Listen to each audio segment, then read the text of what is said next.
Hello, everyone. Things are getting more and more complicated globally. What with the US strikes on Iran. So, I'm gonna give you a couple of sort of local news stories and then we're gonna talk about the global implications. So, first things first, Belgium had seized a suspected Russian Shadow Fleet tanker in North Sea. Now, my question to you, Belgium, if you have no qualms about doing something like that, which is absolutely the right thing to do, why are you such a stick in the mud when it comes to frozen Russian assets? Because here's the thing, folks. So, in the whole discussion about Russian assets, which are largely frozen in Belgium. Belgium has been saying, well, what if Russia wins the war and comes back demanding the money? And my question to you, Belgium, what if Russia comes back demanding its Shadow Fleet tanker and its oil? Same thing. So if you're prepared to fight Russia this way by helping curb the activity of Russia's Shadow Fleet, why don't you want to fight it the other way by releasing the frozen assets? Incidentally, doing so decreases the probability of Russia winning the war and coming to haunt you for those funds. Just saying. And there has been another operation by Ukrainian armed forces. Ukraine hit Russia's air defense radars. These were located in the occupied portion of the Donetsk region. And we talked about their air defense radars in the past when Ukraine hit the ones that are in Crimea. And basically, the effect is the same. This means that Russia's air defense systems become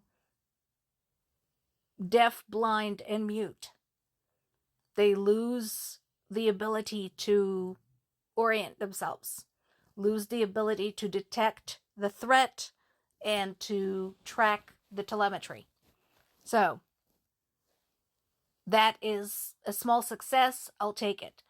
Also, I'm verifying this, but apparently Ukrainian forces have retaken about 400 square kilometers in my native Zaporizhia region. Again, good news. I'll take it.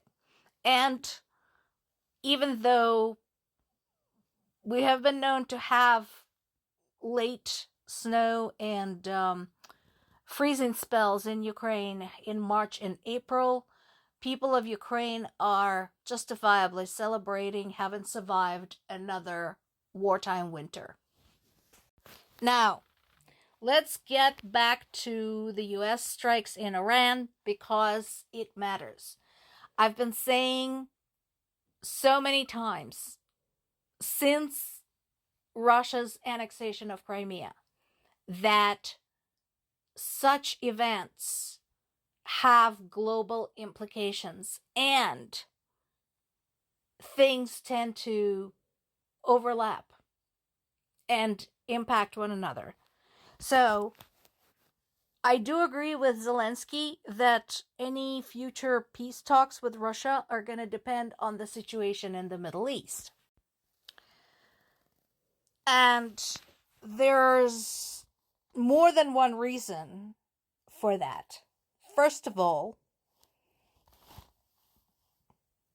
since the US military is tied up in Iran, there is less possibility of any additional US aid to Ukraine. Let's all just acknowledge the fact. Also, Zelensky had expressed support for the US-led strikes, even though, according to the US laws, the Constitution, and system of government, only US Congress has the right to declare war on another country. This did not happen. And again, as with Venezuela, I want to emphasize, I had no support for Venezuela's Maduro, and I have no support for Iran's Ayatollahs. But we now have a situation where the President of the United States single-handedly decided to go and bomb Iran. And that was a bull in a china shop move, because now the already complicated situation in the Middle East just got worse. But what's happened, and another reason Zelensky had expressed support for that is because, yes, Iran has been a long-term supporter of Russia. And let's not forget all of those hundreds and hundreds of Shahed drones supplied by Iran to Russia that rained upon the heads of Ukrainian civilians. By the latest account, we are talking about 57,000 drones, Shahed drones, that were used against Ukrainians. And, as I mentioned in the past,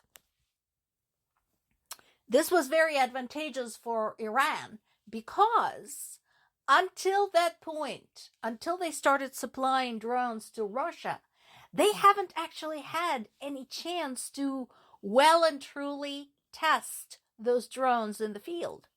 And now, boom, suddenly they got an opportunity and they didn't even have to do anything. So there is that.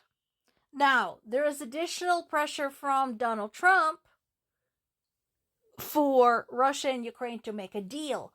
I don't think it registers with Trump that Iran is Russia's ally, because Trump still tries to maintain some kind of relationship with Putin, and he continues putting pressure on Ukraine to negotiate and make concessions. Now, there is now a signal from Russia. They're saying that they will support U.S. proposal for post-war security guarantees. My question is, what is exactly in those security guarantees? And will the European allies sign off on those?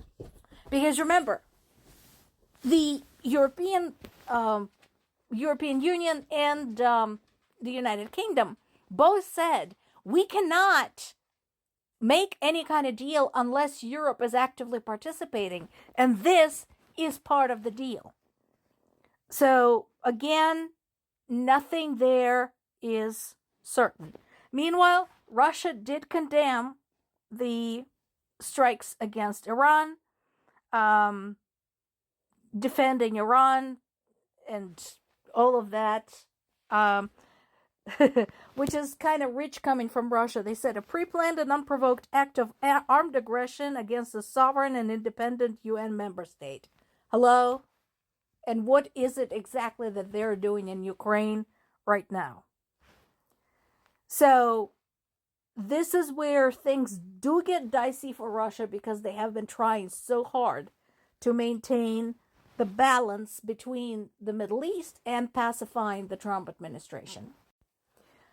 So, in light of that, and in light of the fact that Russia and Iran signed a broad cooperation pact just in January of last year, a little more than a year ago, you can see how there are a lot of things in play, and this does make Ukraine's fate more complicated. More to come.